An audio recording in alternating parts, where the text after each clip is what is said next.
Welcome to All Things Data Science, the one-stop channel to help anyone interested in learning or transitioning to data science, just like I did. Today we have another episode from the LeetCode series, so problem solving, and in particular it'll be the add strings problem. And it's a string, as you may have guessed, type category in the easy and difficulty. So here's the problem statement. We're back on the LeetCode platform. It's fairly simplistic, i.e. your input is a string, but you're safe to assume that it's one that's only going to consist of digits, no bizarreness, no punctuations or things like that. And it's also non-negative, so you're not going to see a minus sign. So you're going to have two of them, and you're basically adding them up. And obviously, they don't want you to to just do sort of like an int 1, 2, 3, and then the other one, and turn that back into a string. Um, so no to this. Um, and but really that's pretty much it. And the things to keep in mind, and I think we've seen stuff similar to that, is really generally a sound idea is to sort of think about this whole digit by digit that happen to be in the same unit category, like rightmost and then the one on the position after adding them up, but kind of keeping this idea of a carry, so that you do the math properly. So kind of going back to that. And always the things to keep in mind is, once you're adding more than something that adds up to 9, then, here 13, you got to keep that one that you add to the next one. And again, that little domino effect. So this time around, I'm going to go ahead and use, and I don't have like a premium account or anything here, so sometimes some of the solutions are unlocked, so that's what we're looking at here. And it's a Python solution. I thought it would be a good idea to just look at this in particular because it has a lot of sort of meat in it to further explore, rather than like I do sometimes start us off with a more simplistic idea and then take it further. So what is going on here? The two powerful things, if someone is unfamiliar with this, is really around here that I want us to focus. So what's up with this whole ordinal situation? So first of all, just a more general link to the ord function in Python. There, basically think of it like they say, a string of unit 1. So basically, if I give it,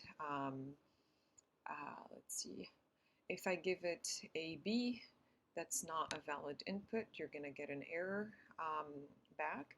But if you're giving it one unique character, a string of length 1, then that's sort of already a valid input, and then the output is going to be sort of your Unicode representation.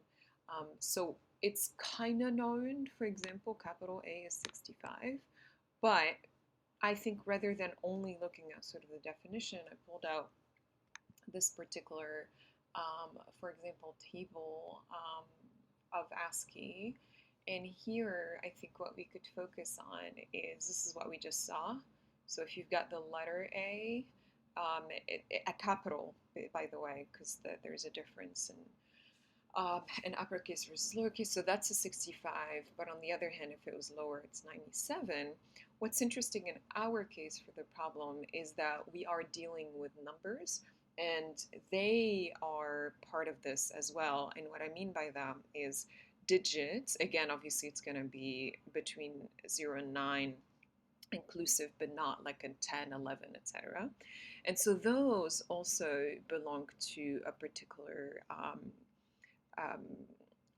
in this case, ASCII, as per the definition earlier, Unicode. So think about this here. For example, if I had inputted the number, I guess we could put it in anywhere, but say if I had, actually we'll just do it here so that it's right next to it. Example, if I had ordinal of 8 minus ordinal of 0, then what's happening here is we're just going to do a little lookup, right? The zeros is 48, remember with me, and the other one is 56. 56 minus 48.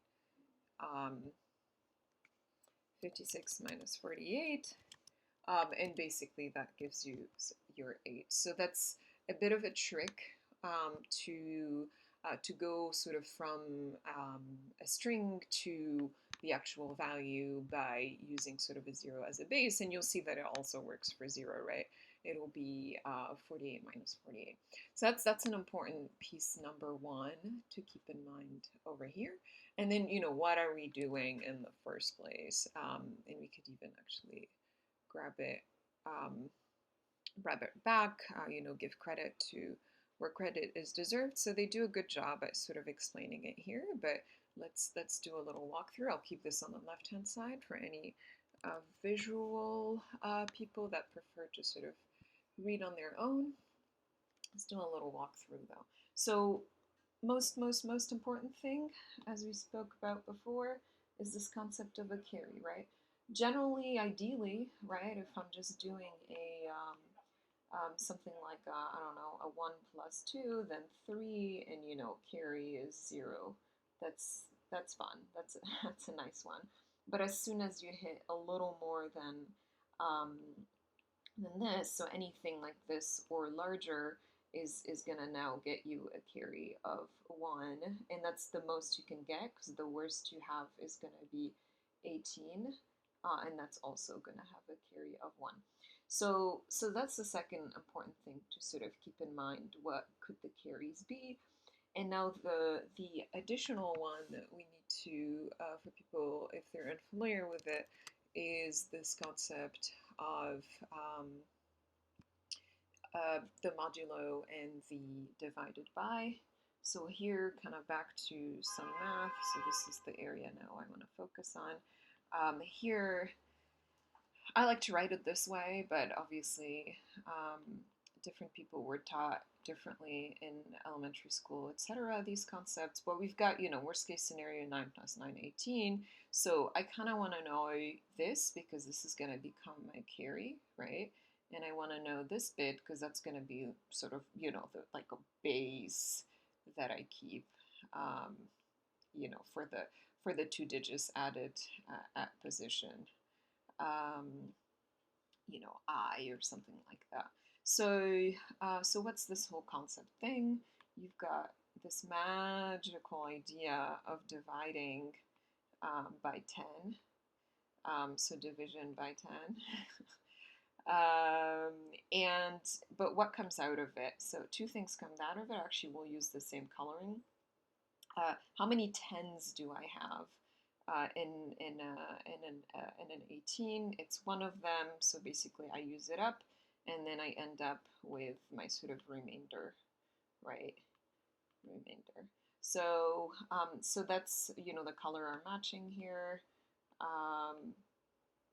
and basically in the data science world, and rather the computer science in this case, this is going to be where we use the expression // and then here is what we call modulo, so it has this specific character. So that's what we're seeing here, and otherwise this is what we're seeing. I should make it just a little longer, but you get the point. This one is this one, and then this one is this one. Anyways, so now you get that by using this, what is that giving you, and what is it needed for? So let me pause here and do a sort of final now walk through the whole thing. What do we have? Our solution is the following. I start out with a normal little array. This array later on is going to be used, so let's keep that in mind. For now it's empty, but it's going to basically have the output, or the result in this particular case, like they name it. We've got our little carry, you know, we give it the benefit of the doubt, we put it as a 0. Now, the really important thing is, you know, your inputs, they could be, you know, wonderful, and they're just of the same size, and you're just kind of adding this way. But they could also be a little bit longer, and maybe this one has another piece. So basically, you want to make sure you're accounting for that. So this is your num1 and this is your num2, for example. So for both of them, you're going to do two things. First, you want to be at the very end, because the way we add things in, and actually I'll line them up a little bit, the way we add things in maths in general is from the right-hand side to the left-hand side, right? So we're going to be moving this way, and this is what this piece is doing. So it's saying, look at the length, right? So in this particular case, what do we've got? 0, 1, 2, 3, 4, 5, 6. So we have an array of length 7. So this is what this is giving us. We're looking at the length, but then we're minusing by 1 so that we get to the specific index correctly, since we start at 0. And we're doing that for both. Regardless of the length, we want to just make sure we're at the right spot. So this is what these pointers are doing. So think of this as P1 and this as P2, for example.